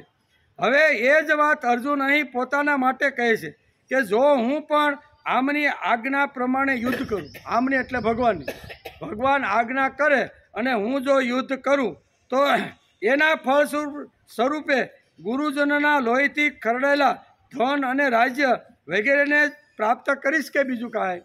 આ મને યુદ્ધ કરવાનું ગમે તેમ બળજબરીથી જો પ્રયત્ન કરીને યુદ્ધ કરવાનું મને જો કહેશે, યુદ્ધ કરીશ એટલે હું મરવા માટે આવ્યો નથી. એ તો પહેલેથી અર્જુનને ખબર, મારો જન્મ જ જીતવા માટે થયો છે, હું મરવા માટે આવ્યો એવું તો એને પહેલે જ હતી. અને કોઈ પણ પ્રકારની એને બીક હતી, નિર્ભય હતો. એટલે નિર્ભય અને આવી રીતનો યુદ્ધની પીપાસાથી આવેલો અર્જુન હારવાનો નથી, અર્જુનને પોતાને ખબર હતી. એટલે અહીં કહે છે કે એકવાર જો ભગવાન મને પરાણે જો યુદ્ધ કરવા માટે પ્રેરશે અને હું યુદ્ધ કરી તો હસ્તિનાપુરની ગાદી તો 100% અમારા કબજામાં જ આવવાની છે. એટલે કે ધન, રાજ્ય વગેરે તો અમને પ્રાપ્ત થશે. આ રીતે અર્જુનને યુદ્ધ કરવા માત્રમાં બુરાઈ દેખાય છે. શું બુરાઈ દેખાય છે? એણે કીધું ને કે યુદ્ધ કરીશ એટલે કૌરવો મરવાના, કૌરવો મરે એટલે હસ્તિનાપુરની ગાદી મને મળવાની, હસ્તિનાપુરની ગાદી મળી એટલે અમે રાજા થવાના, રાજા થવાના એટલે બધી સુંદર મજાની રાજાઓ માટે જે વ્યવસ્થા હોય ને એ બધી વ્યવસ્થા મને મળવાની છે. 5-25 વર્ષ સુધી અમે હસ્તિનાપુરની ગાદીમાં બેસી અને બધા ભાઈઓ સારી રીતે રાજ્ય કરશું. પણ મરવાના તો પાકા જ ને. શું કહે છે? મરવાનું તો છે જ. અહીંયા આવીને ઊભો રહી કે મરવાનું તો છે જ, તો મર્યા પછી આ રાજ્ય અમારી જોડે આવવાનું નથી. આ સુખ સગવડતાના સાધનો જે હસ્તિનાપુરના છે ને એ અમે મર્યા પછી અમારી જોડે કોઈ આવવાનું નથી. એટલે અમારે શા માટે યુદ્ધ કરવાનું? એના કરતાં હાથમાં ભિક્ષાનું પાત્ર લઈ અને હું 5 ઘેરેથી ભિક્ષા માગી અને જીવન નિર્વાહ કરવાને હું વધારે મહત્ત્વ આપું છું. જે બુરાઈ એટલે કે બુરાઈના રૂપમાં આવે છે એને દૂર કરવાનું ઘણું સુગમ થાય છે, પરંતુ જે બુરાઈ ભલાઈના રૂપમાં આવે છે તેને મિટાવવાનું ઘણું મુશ્કેલ પડે. બુરાઈના રૂપમાં આવે તો માણસ સમજી જાય, પણ બુરાઈ કંઈક બીજો ઓઢણું ઓઢી અને આવે તો માણસને ઘણી એ બુરાઈને કાઢતા અથવા ઓળખતા ખૂબ જ વાર લાગે છે. એટલે કે પરંતુ બુરાઈ ભલાઈના રૂપમાં આવે છે એને મિટાવવાનું ઘણું મુશ્કેલ છે. જેવી રીતે સીતાજી સમક્ષ રાવણ આવ્યો, કારણ કે બુરાઈ લઈને આવ્યો હતો લંકાનો રાજા, પણ વેશ શેનો ધારણ કર્યો? ઋષિમુનિનો, સંતનો આખો યુનિફોર્મ પહેરીને આવ્યો. એટલે રામની પત્ની હોવા છતાં સીતા આ બુરાઈને ઓળખી શકી, કારણ કે રામના પત્ની હતા. રામના પત્ની હોવાના નાતે પણ અહીંયા આ બુરાઈ જે લઈને આવ્યો છે, બરાબર, બુરાઈ લઈને ભલાઈ એટલે સાધુ સંતનો વેશ એટલે ભલાઈ ને, એટલે કે છે બુરો પણ ભલાઈનો બુરખો બાંધીને આવ્યો છે, પણ છતાંય સીતાજી એને ઓળખી શક્યા નહીં. એવી જ રીતે જે વખતે હનુમાનજી જ્યારે ઔષધિ લેવા માટે ઋષ્યમુખ પર્વત ઉપર જાય છે, બરાબર, અને એ વચ્ચે થોડોક વિરામ કરવા માટે થોડોક બેસે અને તળાવમાં સ્નાન કરવા માટે આ બધું જાય છે. અને એ વખતે અહીંયા સંજીવની લેવા માટે જે જાય છે એ વખતે એને કોણ કેવો રાક્ષસ હતો? કાલનેમી રાક્ષસ અહીંયા ઋષિમુનિનું મોરું ધારણ કરી અને રામ રામ કરતો જપતો બેસી જાય. આવા મોરા પહેરીને આવે તો હનુમાનજી પણ કાલનેમીને ઓળખી શકતા નથી. સીતાજી રામની પત્ની હોવા છતાં આવા બુરખા પહેરેલા રાવણને પણ ઓળખી શકતા નથી. એ તો અંદરથી મગરે કીધું કે ભાઈ તું જેનું આવી રીતનું ઝૂંપડીમાં જે માન સન્માન કરે છે ને એ ખરેખર રાક્ષસ જ છે. એ કાંઈ તારા કલ્યાણ માટે આવેલો. એ કોઈ એને સંદેશો આપે ત્યારે હનુમાનજીને ખબર પડે કે વાત તો હનુમાનજી પણ ઓળખી શક્યા નહીં. વિચાર કરો, 24 કલાક ભગવાનનું સ્મરણ, ભગવાનનું નામ, ભગવાનનું કામ કરવાવાળા, 24 કલાક ભગવાનની સાથે રહેવાવાળા કાલનેમીને પણ અહીંયા ઓળખી શક્યો નહીં. એટલે અહીંયા એમ કહે છે કે હનુમાનજી સમક્ષ કાલનેમી રાક્ષસ આવ્યો ત્યારે ત્યારે એમને સીતાજી અને હનુમાનજી ઓળખી શક્યા નહીં, કારણ કે એ બંનેનો વેશ સાધુતાનો હતો. કેવો? સાધુતાનો વેશ હોય એટલે આવા સાધુતાને કપડાં ધારણ કરીને આવે ને તો ભલભલા આવી રીતના અટવાઈ જાય છે. નકર સીતા કાંઈ જેમ તેમ નહોતા, હનુમાનજી કાંઈ જેમ તેમ હતા, પણ એ બંનેને આ અટવાઈ જાય એનું કારણ શું છે કે સાધુતાના વેશની અંદર કાલનેમી અને અહીંયા રાવણ બંને પ્રવેશ કરે છે. એમને સીતાજી અને હનુમાનજી ઓળખી શક્યા નહીં, કારણ કે બંનેનો વેશ સાધુતાનો હતો. અર્જુનની માન્યતા પ્રમાણે યુદ્ધરૂપી કર્તવ્ય કર્મ એ કરવું એ બુરાઈ છે અને યુદ્ધ નહીં કરવું એ ભલાઈ છે. અર્થાત અર્જુનના મનમાં ધર્મરૂપી હિંસાના ત્યાગરૂપી ભલાઈના રૂપમાં પોતાના કર્તવ્યના ભાગરૂપે બુરાઈ આવી ગઈ છે. એટલે હથિયાર છોડી દીધા, બે હાથમાંથી હથિયાર છોડીને પાછલી બેઠક ઉપર બેસી ગયો. અહીંયા અત્યારે જે દ્રોણાચાર્ય અને પિતામહ ભીષ્મ છે ને એ આગળ કહેવાના છે.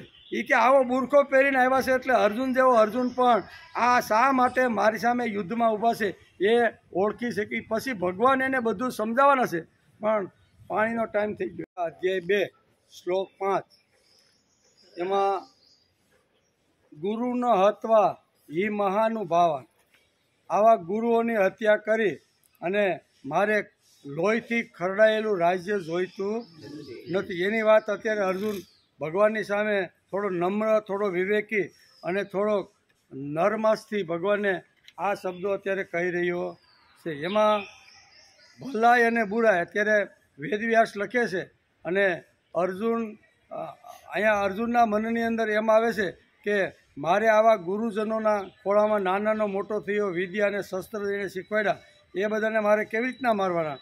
ત્યારે અહીંયા વ્યાસ પોતાના વાંગમય શ્રીમદ ભગવદ્ ગીતામાં લખે છે કે આ જે હારા જે માણસો હોય છે ને ઘણીવાર એ આવા બુરખા પહેરીને ઘણીવાર લોકોની પાસે આવે છે. એના 2 ઉદાહરણો અહીંયા વ્યાસે સીતાજી અને હનુમાનજીના ઉદાહરણો આપ્યા છે. એનો આપણે વિચાર કરીએ છીએ. આજકાલ સમાજમાં એકતાને બહાને એટલે કે આજકાલ સમાજમાં એકતાને બહાને વર્ણાશ્રમની મર્યાદાને દૂર કરવાની કોશિશ થઈ રહી છે. એટલે આ બુરાઈ એકતા રૂપી ભલાઈના વેશમાં આવવાની બુરાઈના રૂપે દેખાઈ રહી છે. એટલે વર્ણાશ્રમની મર્યાદાને તૂટવાને પરિણામે લોકોનું કેટલું પતન થશે અને લોકોમાં કેટલી આસુરી ભાવના આવશે, આ બાજુ દ્રષ્ટિ જતી જ નથી. એવી જ રીતે ધનને બહાને લોકો જૂઠ, કપટ, બેઈમાની, ઠગાઈ, વિશ્વાસઘાત વગેરે દોષોને પણ દોષ રૂપે સમજતા નથી. અહીં અર્જુનમાં ધર્મના રૂપમાં બુરાઈ છે કે અમે ભીષ્મ, દ્રોણ વગેરે મહાનુભાવોને કેવી રીતે મારી શકીએ, કારણ કે અમે ધર્મને જાણનારા છીએ. દુર્યોધન તો ધર્મને જાણતો નથી. એટલે જે અર્જુને જેને ભલાઈ માની છે તે વાસ્તવમાં બુરાઈ છે, પરંતુ તેના માન્યતા ભલાઈના હોવાથી તે બુરાઈના રૂપમાં દેખાઈ જાય છે. અહીંયા 2 દ્રષ્ટાંતો આપીને આ શ્રીમદ ભગવત ગ્રંથની અંદર આ વાત સમજાવવામાં આવી છે. કેમ કે ગુરુજનોને હણીને આ લોકમાં લોહીથી ખરડાયેલા તથા અર્થ અને કામરૂપ ભોગોને મારે ભોગવાના છે. મહાનુભાવ ગુરુજનોને નહીં હણીને આ લોકમાં હું ભિક્ષાનું અન્ન ખાવાનું પણ વધારે કલ્યાણકારી. આમ ભગવાનની સામે આ વાત અને પ્રસ્તાવ અહીંયા મૂકે છે. અર્જુનનો કચરો સાફ થવો જોઈએ. તેથી ભગવાન અહીંયા મધ્ય ભાગની અંદર જ્યાં પિતામહ ભીષ્મ અને ગુરુ દ્રોણ છે એની સામે અર્જુનનો રથ ઊભો રાખી દીધો. કચરો સાફ કરવા માટે જ ભગવાન અર્જુનને અહીં લાવ્યા છે. અને દુર્યોધનને અર્જુનનો વીક પોઈન્ટ ખબર હતી, તેથી દુર્યોધનને ભીષ્મને સરસેનાપતિ બનાવી અને અર્જુનની સામે ઊભા રાખી દીધા છે. એટલે થોડો નબળો પડે, ઢીલો પડે, જો ભાગે ને તો અમારે આ બધું કચરો બધો સાફ થઈ. દુર્યોધન અર્જુનને ઢીલો પાડવા અને ભગવાન અર્જુનને મક્કમ બનાવવા 2 કામ હતા. ભગવાન અર્જુનને મક્કમ બનાવવાનો પ્રયત્ન કરે છે અને દુર્યોધન અર્જુન ઢીલો કેમ પડે એટલા માટે દ્રોણ અને ભીષ્મને અહીંયા સામે આવીને ઊભા રાખી ગયા છે. આ બંને મહાપુરુષો સામે લડશે જ ને તે ક્યાંય પાછો પડે નહીં. ભગવાનની આ યુક્તિ હતી. એકવાર આ બે મહાપુરુષની સામે જો યુદ્ધ કરશે ને તો પછી ગમે તેવા લોકો સામે આવશે ને તો મારવા માટે અર્જુન બિલકુલ ડર રાખશે નહીં.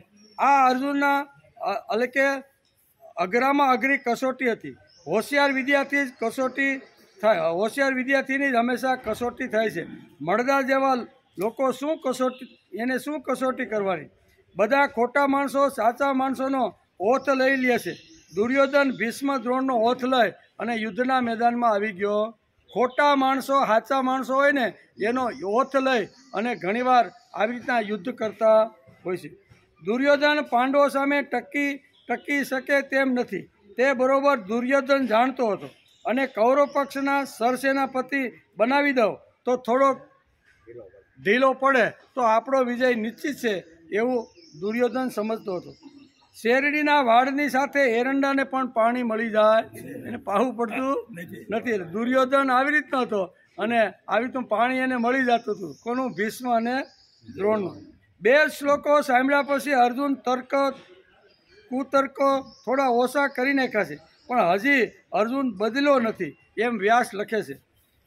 આ મહાભાવન એવા ગુરુજનોને ન મારીને માર્યા વગર ભિક્ષા માગીને દુનિયામાં જીવવાનું મને શ્રેષ્ઠ લાગે છે એમ અર્જુન અહીંયા જબરદસ્ત દલીલ ભગવાનની સામે કરે છે કે આવા મહાનુભાવને જો મારું અને પછી મને જો હસ્તિનાપુરનું રાજ્ય મળતું હોય તો એના કરતાં ભિક્ષા માગીને નિર્વાહ કરવો સારો, પણ આ મહાભાવને મારવો નથી. હવે અર્જુને ખરો મુદ્દો ભગવાનની સામે મૂક્યો.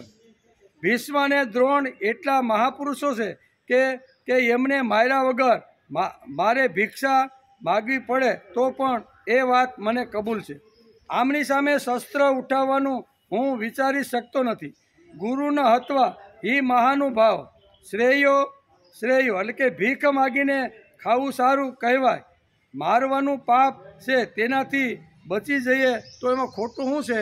આમ અર્જુન વિચાર કરે છે. અર્જુન અહીંયા ગુરુ ન બોલતા મહાનુભાવ શબ્દ અહીંયા વાપરે છે. અર્જુનને શાસ્ત્રોનો પૂર્ણ અભ્યાસ હતો, કારણ કે દ્રોણાચાર્યના તપોવનમાં શસ્ત્ર અને શાસ્ત્ર બંને પ્રકારના અહીંયા વિદ્યા એણે પ્રાપ્ત કરી હતી. લોભી ગુરુને લાલચુ શેલા આવા ગુરુ નથી. અહીં ગુરુનો હત્વા એ મહાનુભાવો આજે અર્જુન જે પ્રયોગ કરે છે એ આવા લે ભાગુ ગુરુ નથી. ઘણા ગુરુઓ પોતાના શિષ્યના ખિસ્સા સામું ધ્યાન રાખીને જ બેઠા હોય.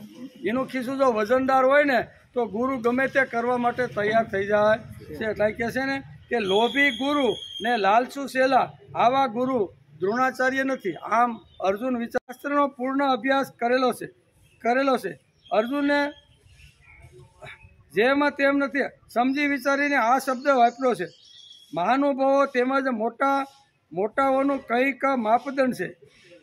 મનુસ્મૃતિમાં લખ્યું છે કે તેનો પૂર્ણ અભ્યાસ કરીને અર્જુન અહીંયા મહાનુભાવ શબ્દ વાપરે.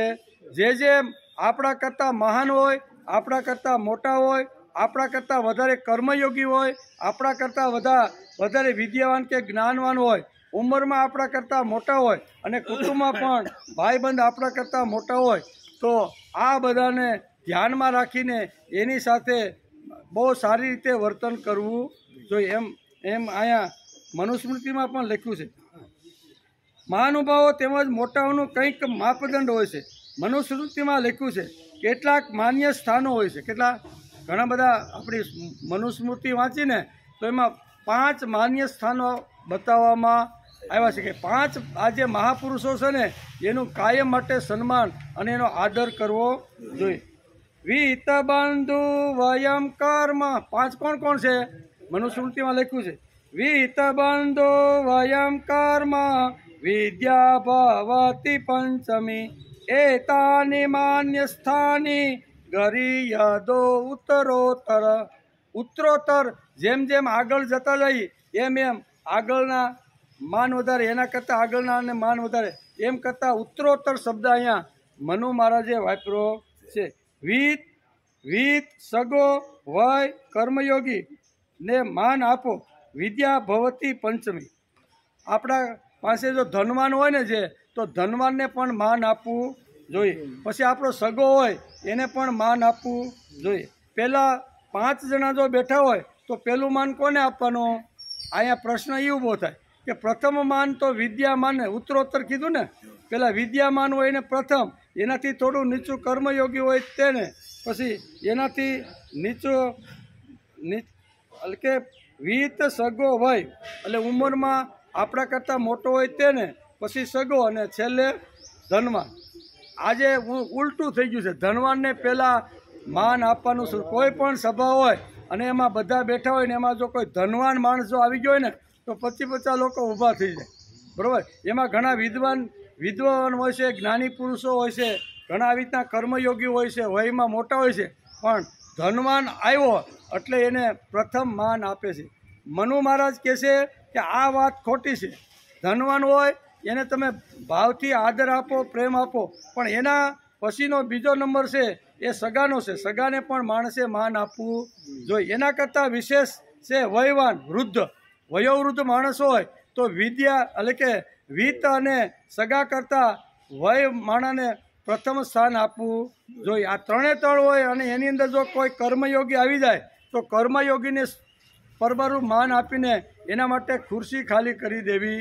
જે 4 જણા બેઠા હોય અને એમાં કોઈ જો જ્ઞાની પુરુષ આવે, વિદ્યાવાન પુરુષ આવે ને તો એને આ 4 નમ્રતાથી પ્રથમ સ્થાન એને આપી દેવું. આમ ઉત્તરોત્તર અહીંયા વ્યાસ મનુ મહારાજ લખે કે ઉત્તરોત્તર માણસે આવી રીતનું કરવું જોઈએ. એટલે અર્જુનની દલીલ એ છે કે આ 5 મારા માન્ય સ્થાનો છે, બરાબર. વિત્ત એટલે હસ્તિનાપુર, પછી સગા સંબંધી એટલે દ્રોણાચાર્ય અને પિતામહ ભીષ્મ એ પણ મારા સગા છે, વયથી મારા કરતાં મોટા છે, પછી કર્મયોગી છે, બરાબર. અને જ્ઞાનમાં તો અહીંયા દ્રોણાચાર્ય શ્રેષ્ઠ છે. આ 5 વસ્તુ આ અત્યારે હું એની અંદર જોઈ રહ્યો છું, તેથી હું કેવી રીતે એને મારી શકું. મનુસ્મૃતિમાં આ 5 વાતો લખ્યા પછી જેમ જેમ પાછળ જતા જાઓ તેમ તેમ વધારે ને વધારે માન આપો. વિદ્વાન મોટો પણ સગો તેના કરતાં મોટો, સગો મોટો પણ એના કરતાં વયોવૃદ્ધ મોટો, વયોવૃદ્ધ મોટો પણ તેના કરતાં કર્મયોગી મોટો, કર્મયોગી મોટો તેના કરતાં જ્ઞાની અને વિદ્યાવાન મોટો. આમ ઉત્તરોત્તર આ 5 માન્ય સ્થાનો અહીંયા બતાવવામાં મનુસ્મૃતિમાં. એટલે એનો અર્થ એવો થયો કે અર્જુને ઊંડાણ શાસ્ત્રનો અભ્યાસ અહીંયા બહુ સારી રીતે દ્રોણના તપોવનમાં કર્યો હશે, તો જ ભગવાન સામે આવી રીતની દલીલો કરી શકે. ઘરમાં એક ખુરશી છે અને 5 જણા સાથે આવે તો પ્રથમ ખુરશી વિદ્વાનને આપો. એક જ ખુરશી હોય, 5 જણા આવતા હોય તો પહેલાં એને સ્થાન આપો. એટલે કે અવગણના કોઈની ન કરવી જોઈએ. જેમને જેટલું માન આપવું જોઈએ તેટલું આપો. આમ મનુસ્મૃતિમાં મનુએ લખ્યું છે અને અર્જુને ઊંડો શાસ્ત્રનો અભ્યાસ દ્રોણાચાર્યના તપોવનમાં કર્યો છે. તેથી ભગવાનની સામે કહે છે કે આ 5 જે માન્ય સ્થાનો છે ને એ હું અત્યારે દ્રોણાચાર્ય અને અહીંયા પિતામહ ભીષ્મની અંદર જોઈ રહ્યો છું. અવગણના કોઈની કરવાથી વધુ પૂરતું માન આપવાની ગરજ થાય છે. કોને કેટલું માન આપવું તેનો પણ માણસને થોડોક અભ્યાસ હોવો જોઈએ. એમ કે વધુ પડતું માન આપવાની એટલે કે આના માટે મનુસ્મૃતિ વાંચવી જોઈએ. તે ધાર્મિક ગ્રંથ નથી પણ જીવન જીવવાનો ગ્રંથ છે. કેવી રીતે જીવવું તે બધું મનુસ્મૃતિમાં આખી મનુસ્મૃતિમાં બધી જ વાતો લખી છે. બધાને પ્રકાશ આપવાનું કામ વિદ્યમાન કરે છે. આ 4 જણા છે ને એ 4ને પ્રકાશ આપવાનું કામ કોણ કરે છે? બધાને પ્રકાશ આપવાનું કામ વિદ્યમાન કરે છે. તેથી વિત્ત, બંધુ, વૃદ્ધ, કર્મયોગી અને વિદ્યાવાન બધા જ કરતાં મોટો વિદ્યાવાન છે. તેથી પ્રથમ સ્થાન તેને આપવું જોઈએ. સાચો ધનવાન કોને કહેવાય? સાચો સગો કોને કહેવાય? સાચો વૃદ્ધ કોને કહેવાય? સાચા કર્મયોગી કોને કહેવાય? અને આ 4ને સમજાવવા માટે વિદ્યમાન કેવું હોય તેવું મનુસ્મૃતિમાં બહુ સારી રીતે મનુએ વર્ણન કરેલું છે. જેની ઘેરે મનુસ્મૃતિ હોય ને એ મનુસ્મૃતિની અંદર આ શ્લોકો વાંચી લે કે કોને કેટલું માન કેવી રીતનું આપવાનું, વિત્તવાન છે તો એને કેવી રીતનો સંભાળવાનો, પછી ઉંમરમાં મોટો છે તો કેટલું આપવાનું, પછી વયોવૃદ્ધ છે તો એને કેટલું આપવાનું, કર્મયોગી છે. આ બધી જ વાતો મનુસ્મૃતિમાં મનુએ બહુ સરસ રીતે લખી છે અને એનો પૂર્ણ અભ્યાસ અહીંયા અર્જુને કર્યો હોય એવો આ શ્લોક ઉપરથી લાગે. અને મહાનુભાવની અંદર આ 5 વાતો હોય છે. વિત હોય છે, પછી સગા સંબંધી ઉપર પ્રેમ પણ હોય છે, પછી ઉંમર કરતાં મોટો હોય છે એનો આદર કરે છે, પછી જે કર્મયોગી છે એને નમસ્કાર કરે છે, અને વિદ્યાવાન છે એને આ બધી જ વાતો અહીંયા અર્જુનને ખબર હશે. તેથી ભગવાનની સામે અહીં મહાનુભાવ શબ્દ આ 5મા શ્લોકની અંદર ઉલ્લેખ કર્યો છે. શંકરાચાર્ય આવતા ત્યારે બધા જ રાજા મહારાજા ઊભા થઈને પોતાના મુગુટ ઉતારી અને એને બધાને નમસ્કાર કરતા. સભા જ્યારે હોય 1600 વર્ષ પહેલાંના શંકરાચાર્યની વાત છે કે જ્યાં રાજ્યમાં જે રાજાઓના નગરમાં જાય અને બધાને ખબર પડે અને બધા રાજા જો એકઠા થયા હોય તો બધા જ રાજા શંકરાચાર્યની એન્ટ્રી જે વખતે રાજભવનમાં થાય ને તો બધા ઊભા થઈને પોતાના મુગુટ ઉતારી અને શંકરાચાર્યને નમન કરતા હતા. કારણ કે બધા કરતાં વિદ્વાન માણસ શ્રેષ્ઠ છે એવું આપણું મનુ મહારાજ કહે છે. તેથી અર્જુન ખાલી ગુરુ શબ્દ નથી બોલતો. શું કહે છે?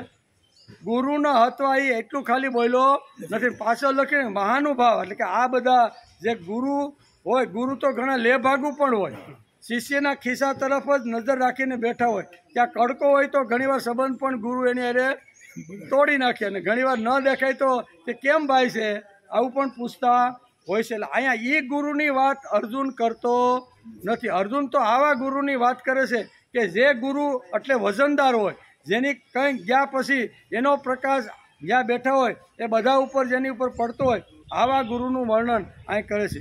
તેથી અર્જુન ખાલી ગુરુ શબ્દ નથી બોલતો, મહાનુભાવાન ગુરુ બોલે છે. ભિક્ષા માગીને ખાવું શ્રેષ્ઠ ગણાય. જો આ લોકોને માર્યા વિના મહાનુભાવ ગુરુજનોને હણીને આ લોકોમાં લોહીથી ખરડેલ રાજ્યને હું ભોગવીશ તો અંતે તો મૃત્યુ પછી તો મને મારું કલ્યાણ તો નથી. એવો પ્રશ્ન અત્યારે ઊભો કરે છે. અર્જુનની ભાષા એકદમ નમ્ર છે. અગવડ દેખાડી છે. હું કે ભાઈ આ મારી અગવડ, મોટામાં મોટી જો અગવડ હોય ને તો હું ક્ષત્રિયનો બચ્ચો છું. હું કોઈ દી લડાઈના મેદાનમાંથી પીછેહટ કરવાવાળો નથી. કાં તો મૃત્યુને ભેટું અને કાં તો જીતું, એવી મારી અંદર તાકાત છે. આનો મને ડર નથી. પણ એની મુખ્ય જે વાત હતી ને એ ભગવાન સામે રજૂ કરે છે. ભગવાન સામે પોતાની અગવડતા દેખાડે છે. સાચો મુદ્દો કહ્યો છે. પહેલા અધ્યાયની બધી જ વાતો સાઈડમાં આવી ગઈ. પહેલા અધ્યાયમાં જેટલી દલીલો કરી હતી ને આ 2 શ્લોક સાંભળ્યા પછી અર્જુનની બધી જ વાતો સાઈડમાં આવી ગઈ છે. આ સાઈડમાં આવી ગઈ છે, નીકળી ગઈ છે. અને 2 શ્લોકો સાંભળ્યા પછી ભગવાનના શબ્દો સાંભળ્યા પછી અર્જુનને જુદો જ પરિવર્તન આવે છે. માન્ય સ્થાનો જે છે તે લેવલ ઉપર અત્યારે અર્જુન ભગવાનને આ વાત કરી રહ્યો છે. અર્જુન આ બધું સમજે છે.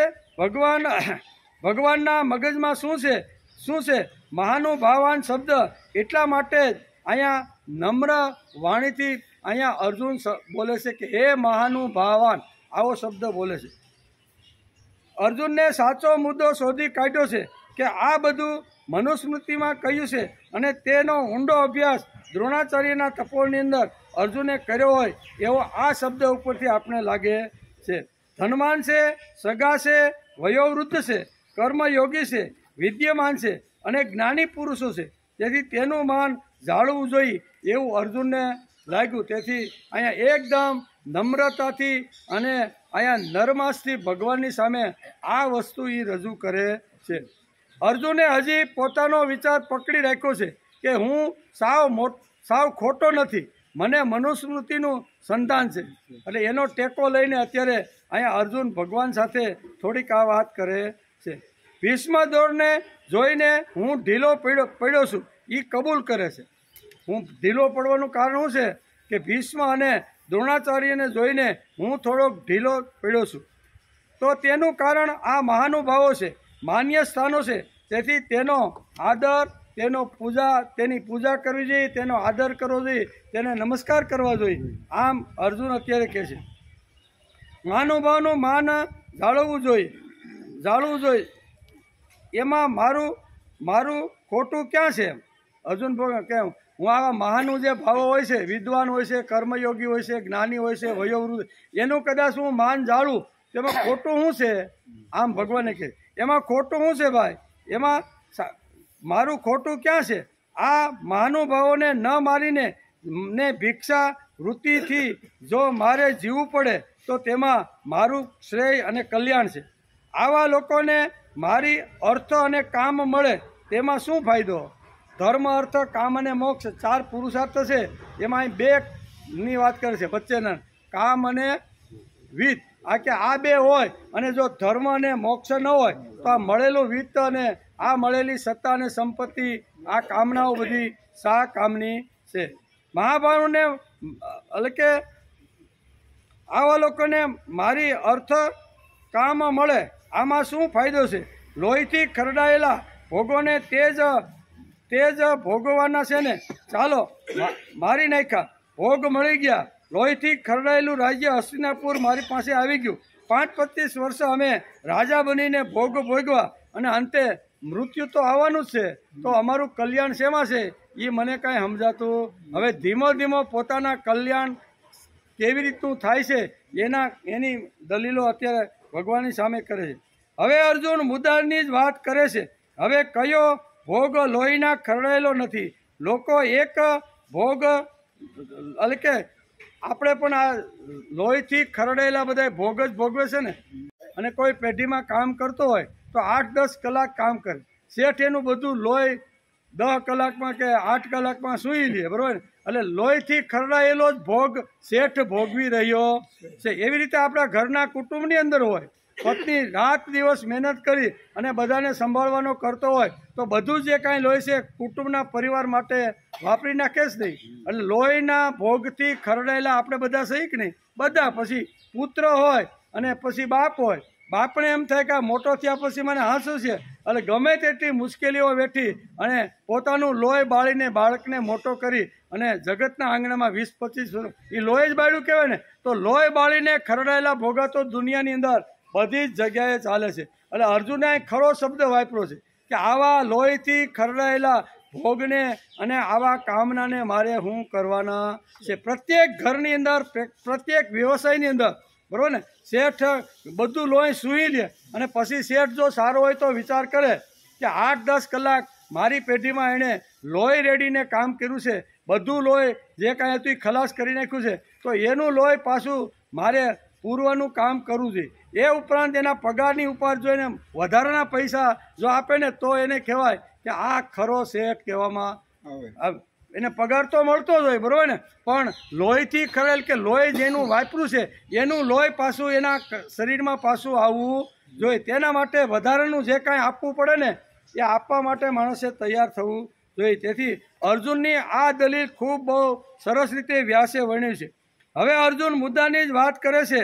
હવે કયો ભોગ લોહીથી ખરડેલો નથી? બધા જ સમાજમાં જ્યાં જ્યાં નજર કરો, આપણે ત્યાં ખેતરમાં મજૂર કામ કરવા આવતો હોય તો એ 8-10 કલાક કામ કરીને લોહી રેડીને આપણું કામ કરે કે નહીં? એ કરે જ છે બધા જ. પછી એના કરતાં મોટો હોય તો એ શું હોય? એના કરતાં મોટો હોય તો એને સૂચવાનું કામ તો આ જગતની અંદર ચાલવાનું. તેથી અહીંયા ભગવાનને આ 5મા શ્લોકમાં છેલ્લા ચરણની અંદર કહે છે કે આવા લોહીથી ખરડાયેલા ભોગને ભોગવીને મારે શું કરવાનું ભગવાન? મારે તો કલ્યાણ જોઈશે. મારે તો આવી તો મારું કલ્યાણ શેમાં છે? એવી જો કાંઈ વાત હોય તો મને કરો, બાકી હું લડવાનો નથી. આમ કરીને કોઈ લોહી રેડે છે ત્યારે જ આપણને આનંદ આવે છે. બાપ લોહી રેડે છે ત્યારે દીકરો આનંદથી નાનાનો મોટો એ લોહી રેડે ત્યારે ને ઘણી બધી વાતો એમાં આવે છે. લોહી રેડે છે ત્યારે બાપ લોહી રેડે છે ત્યારે દીકરો નાનાનો મોટો થાય છે. નોકર જ્યારે 8-10 કલાક કામ કરીને પોતાનું લોહી રેડે છે ત્યારે શેઠ ઘણું બધું ધન કમાવી શકે છે. બાપ પણ લોહી રેડે છે, પત્ની પણ લોહી રેડી અને આખો દિવસ કામ કરે છે. લોહી રેડ્યા વગરનો આ દુનિયાની અંદર કોઈ નથી. કોઈ તો કોઈનું લોહી આવી રીતનું રેડીને કામ કરતા રહેલા છે. તો એ લોહી પાછું શરીરમાં આવે એના માટે શું કરવું જોઈએ? અહીંયા 6થા શ્લોકની અંદર બહુ સરસ રીતે અહીંયા વ્યાસે સમજાવવાનો પ્રયત્ન કર્યો છે. 6થા શ્લોકની અંદર અહીંયા અર્જુન ભગવાનને આગળ એક સુંદર વાત મૂકતા કહે છે કે ભગવાન, આ ગુરુજનો તો ઠીક છે, એને તો નાના મોટા કર્યા, વિદ્યા આપી, આ બધું તો છે જ, એની સામે તો હું હથિયાર કેવી રીતે ઉપાડું? એના કરતાં ભિક્ષાનું પાત્ર હાથમાં લઈ અને હું સમાજમાં 2-3 જગ્યાએ માગીને ખાય એમાં જ હું મારી જાતને મોટો ગણું. આ લોકોને મારીને હું મોટો સમજવા માગતો. આ વાત આ 5મા શ્લોકની અંદર કરી. 6ઠા શ્લોકની અંદર અહીંયા વ્યાસ લખે છે અને અર્જુન અહીં પોતાની દલીલને આગળ ચલાવતા કહે છે. શું કહે છે? ભગવાનના વચનોમાં એવી વિલક્ષણતા છે કે તે અર્જુનની અંદર પોતાનો પ્રભાવ પાડતા જાય ધીમે ધીમે. 2 શ્લોકમાં તો થોડોક ઢીલો પાડી હળવો કર્યો. એની અંદર જે આમ કેફ ફસડી ગયો હતો ને એ બધો કેફ 2 શ્લોકની અંદર અર્જુનનો ઉતાર્યો. ભગવાન ધીમે ધીમે કાંઈ વાંધો નહીં, હજી 5 શ્લોક સુધી, કેટલા 4, 5, 6 અને 7 આ 5 શ્લોકની અંદર અહીંયા અર્જુનને ભગવાનને ઘણું બધું કહેવાનું છે. એ બધું કહેવાનું છે. અને 11મા શ્લોકથી તત્વજ્ઞાનની અહીંયા ભાષા ભગવાન અર્જુન સામે વ્યક્ત કરવાના છે. એટલે આ શ્લોકમાં કહે છે કે ભગવાનના વચનોમાં એવી વિલક્ષણતા છે કે જે તે અર્જુનની અંદર પોતાનો પ્રભાવ પાડતા રહે છે, જેથી અર્જુનને પોતાના યુદ્ધ નહીં કરવાના નિર્ણય અંગે અધિક સંદેહ થતો જાય છે. નહીં યુદ્ધ કરવાના ઘણા બધા સંદેહો થયા, એમાં એક વધારાનો સંદેહ થાય છે. એવી અવસ્થાને પામેલો અર્જુન આ શ્લોકની અંદર ભગવાનની સામે આ વાત કરે. શું કહે છે? ન ચેતદિત્મા કનરયો ગરિયો યદ્યા જયેમાં યદિવાનો જયેવું યાને વહત્વા ન જીવિષેમાં અવસ્થિતામ પ્રમુખે ધાત રાષ્ટ્ર. અમે એ પણ જાણતા નથી. અર્જુન શું કહે છે? અમે એ પણ જાણતા નથી કે અમારા માટે યુદ્ધ કરવું કે ન કરવું, એ પણ અમે જાણતા નથી. બંને અમે યુદ્ધ કરીએ અને એમાંથી કોણ જીતે એ પણ મને ખબર નથી. અહીંયા પોતાની જે સ્મૃતિ હોય ને થોડી ગુમાવી હોય એવું લાગે.